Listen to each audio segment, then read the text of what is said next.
ভাই এটা কত টাকার নোট? ওরে দেখে আমার পাগল মনে হইতাছে, এটা আমি 100 টাকা কই। এটা তো ভাই 100 টাকার নোট। তাহলে ভাই আমার এই 100 টাকা ভাঙতি দেন। দেন, বাংতি দিতাছি। এলন ভাই।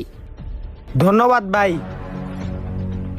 ওই দাঁড়া, আমার কাছে না আরেকটা নোট আছে, এই নোটটা দেখা হারে কই যে এটা কয় টাকার নোট। ভাই এটা কয় টাকার নোট? হয়তো আসলেই পাগল, এই 500 টাকার আমি 50 টাকা কই। ভাই এটা 50 টাকার নোট। তাইলে ভাই আমার এই 50 টাকা ভাঙতি দেন। আচ্ছা দেন, এলন আপনার টাকা। ধন্যবাদ ভাই। আজকে আমারে আপনি যতটুক সাহায্য করছেন ততটুক সাহায্যই উপরওয়ালা আপনারে করব। তোর তো আমি বলদ বানাই দিছি, তোর 150 টাকা দিয়া 1500 টাকা লয়ে গেছি। যাই এখন ভাইয়ের কাছে যাই। ভাই জানো আজকে কি হইছে? একটা পাগল আমি পাগল বানাই দিছি। হ্যাঁ কি কস? পাগল আবার কেমনে পাগল বানালি? আমি পাগল 150 টাকা দিয়া এই